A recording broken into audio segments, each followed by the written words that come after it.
Masih mengenai penyakit mulut dan kuku pada hewan ternak yang saat ini sedang mewabah di Jawa Timur.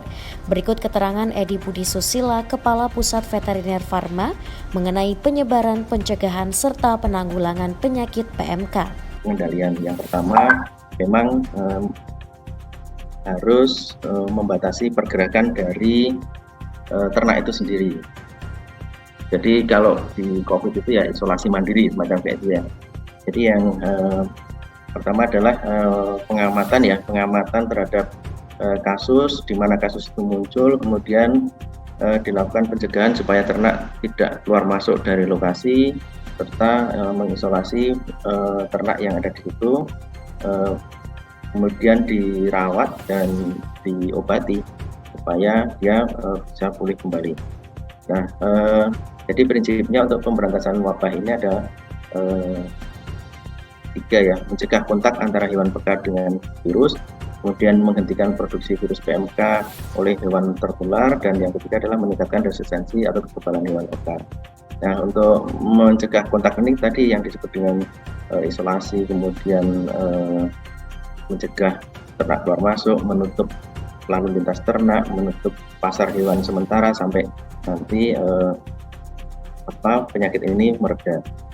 Selain isolasi ternak yang terinfeksi PMK, untuk memutus penyebaran juga dapat dilakukan dengan metode stamping out atau pemusnahan hewan yang terinfeksi PMK. Vaksinasi juga menjadi hal yang tidak boleh dilewatkan dalam pencegahan virus PMK. Bahkan langkah ini pernah sukses melenyapkan wabah PMK di Indonesia pada tahun 1986. Kita berhasil membebaskan Indonesia dari PMK ini melalui program vaksinasi massal. Nah, vaksinasi massal ini sama seperti COVID ini ya harus mencakup sekitar 80% dari semua total populasi hewan berkuku belah yang ada di Indonesia. Ini yang memang membutuhkan effort yang luar biasa, baik itu tenaga, peralatan, kemudian vaksin, dan juga biaya operasional. Nah, success story kita pada waktu itu untuk membebaskan penyakit PMK di Indonesia itu dibentuklah lembaga namanya lembaga penyakit mulut kuku khusus untuk menangani PMK ini. Perkembangannya lembaga penyakit mulut dan kuku ini selain menangani PMK juga menangani virus-virus lain, sehingga berubah namanya menjadi lembaga virologi kehewanan. Nah, setelah lembaga virologi kehewanan ini melakukan riset dan sebagainya, juga mendapatkan tugas yang lebih luas, tidak hanya mengurusi virus, bakteri, kemudian kit diagnostik dan lain sebagainya.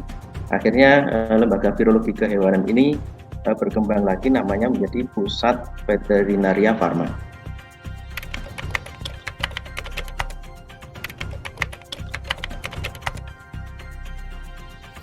Penyakit itu bisa sembuh.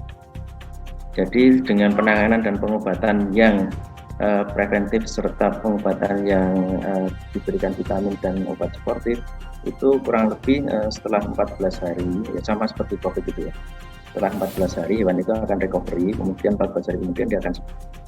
Itu yang perlu istilahnya peternak supaya tidak merasa khawatir gitu ya, jadi terlalu panik atau biasanya. Dan juga daging yang dari ternak yang terkena PMK ini ketika sudah sembuh ya aman dikonsumsi dengan dimasak yang benar ya tentunya. Semua kan kalau dimasak yang benar ini kan aman, istilahnya terutama yang jeruan dan mungkin kelenjar itu tidak usah dimakan saja, karena itu kan memang sumber virusnya ada di kelenjar itu. Tapi kalau dagingnya aman untuk dikonsumsi setelah dilakukan penyembelihan dengan benar ya. Ini karena tadi instruksinya Bapak Menteri kan juga penyembelihannya harus terkontrol, diawasi dokter hewan supaya cairan darah dan tubuhnya itu tidak mencemari lingkungan. Jadi dilakukan di rumah potong hewan atau kemudian di bawah pengawasan dinas setempat itu supaya tidak terjadi penyebaran penyakit tersebut.